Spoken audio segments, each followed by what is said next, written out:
Alright, even though the videos where I cover the cards of Legends of Runeterra are less popular, I am well aware that everyone loves Chip. And so, if there is one thing I have to cover in the new cards, it is the adventures of Chip. Now of course, Chip is tied to Malphite, and Malphite was put in a Targonian deck. So let me quickly explain how that happened. You see, in case you don't know, the story of Malphite is quite interesting. It is a bit complicated, so if you want more details, just go and watch our video on him. But in short, during the times when the Void was ruining Icathia, a really powerful ascended mage called Nezuk crafted a floating city called the Monolith, and on that floating city he flew above Icathia, and there he tried to fight it back. However, the Void was too powerful, and as it destroyed the floating city, it shattered it into pieces. And these void-stained broken pieces of the floating city are called Malphite, which in the Ishtali language means bad stone. The point of this story is that Malphite is from Ishtal. He is technically an Ishtali construct. So what is he doing on Targon? Well, the answer is simple. Malphite was put in the Targonian deck for the same reason Nocturne and Kindred are in the Shadow Isles. It is just for gameplay. Although, I have to mention that at the end of Malphite's bio, we learned that Malphite has been sighted everywhere from Targon to Zone. So really, these cards show us what it was like when Malphite visited Targon. Also, before we get to the cards themselves, I super quickly need to point out one thing. With this story in mind, if you go and check out the interactions of these cards, you may find this line. You know, I was hit by a star once. Sometimes the sky waves, and my back tingles.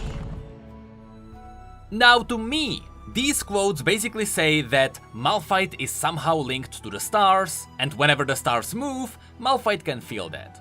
Of course, this would absolutely make sense if Malphite was a Targonian giant. But again, he is not. I am well aware these cards are going to confuse a lot of people. Regardless, even though Malphite is not from Targon and therefore he should not be linked to the stars, there is a way to explain this using the canon story. You see, the Targonians were the first people who decided to fight the Void. It is because of the Targonians that the Sun Discs were constructed in Shurima. This means that the Ascension, which is a ritual that utilizes the power of the Sun Disc, which originally comes from Targon, is somehow linked to the Celestial powers. In other words, people can become Ascended because of Celestials. Of course, Nezuk was an Ascended, and so when he crafted the Monolith, his Celestial powers went into that craft. And of course, because Malphite is a shard of the Monolith, that's why Malphite could be linked to the stars.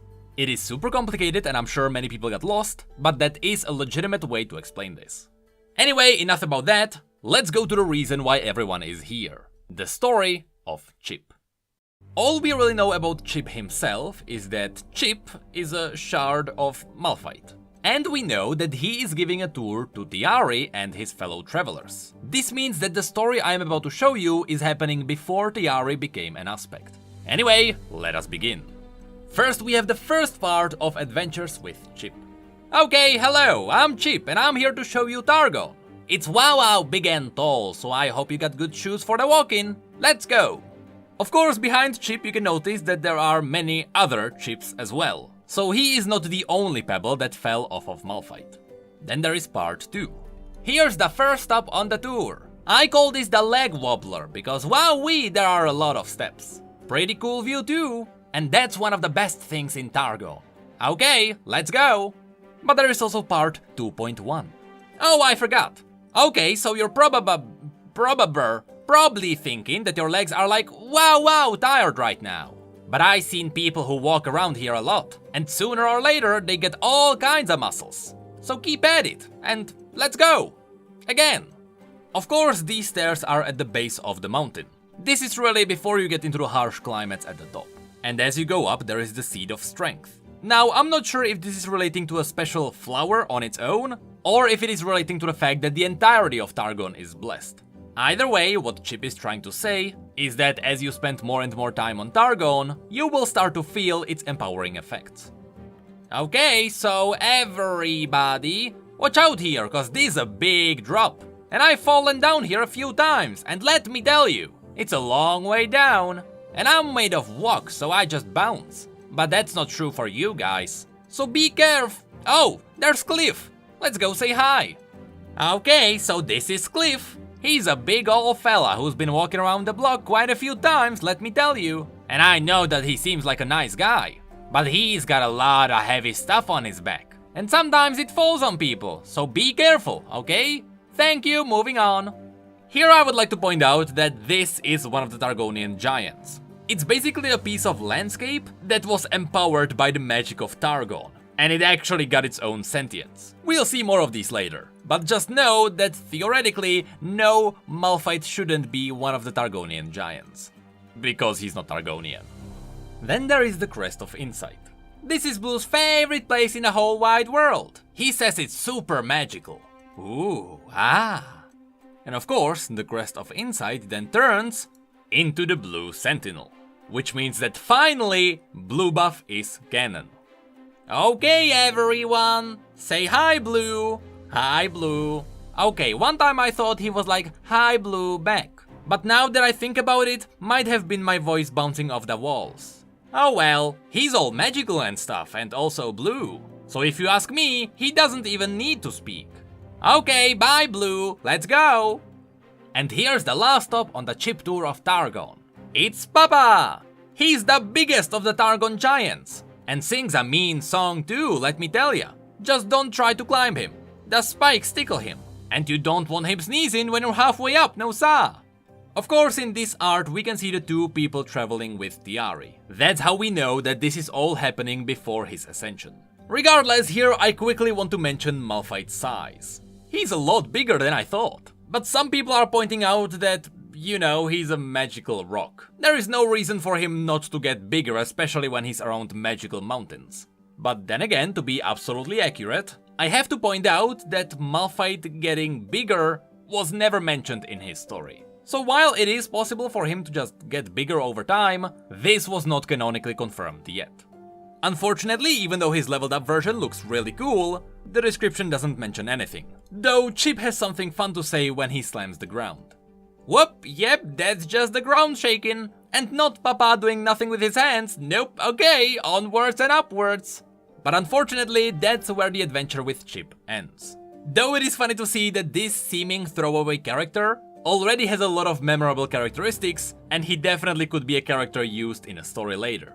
I mean, that's what happened to Von Yip, so I wouldn't be surprised if Chip actually appeared in a canon story. Anyway, to finish this video, let's have a look at the other cards also added to Targon.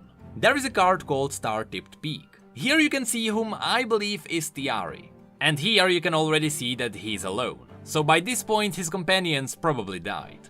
And this might actually be the very peak of Targon. Previously we have seen the other peak, because, you know, at the very tip of the mountain, there are actually many different peaks. We just don't know which one is the highest one.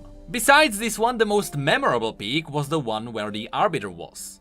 That's where people ascend to aspects. But this one might actually be the very peak of Targon. Because remember, Targon is supposed to be a kind of a gateway into the celestial realms. So this massive circle on top would fit that.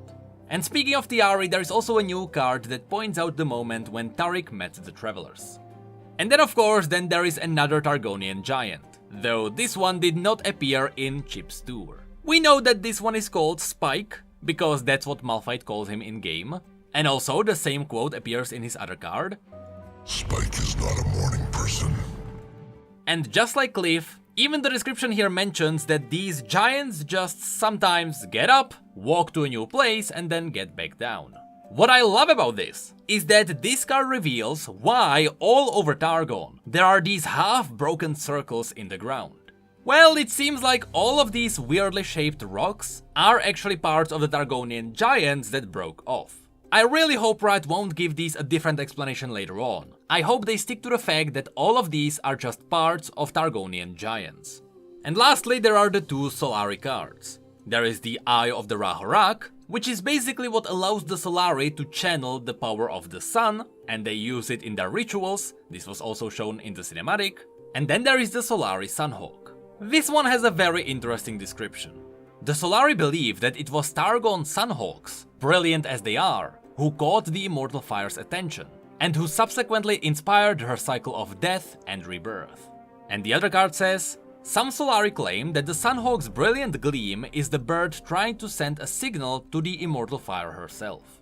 Of course, the Immortal Fire is the Celestial which we know about. However, I highly doubt that the Immortal Fire looked onto Runeterra and started paying attention to the planet because there were birds that looked like it. I mean, the description says that the Solari believe that these hawks inspired a Celestial. But you know, the Solari were wrong quite a few times in the past.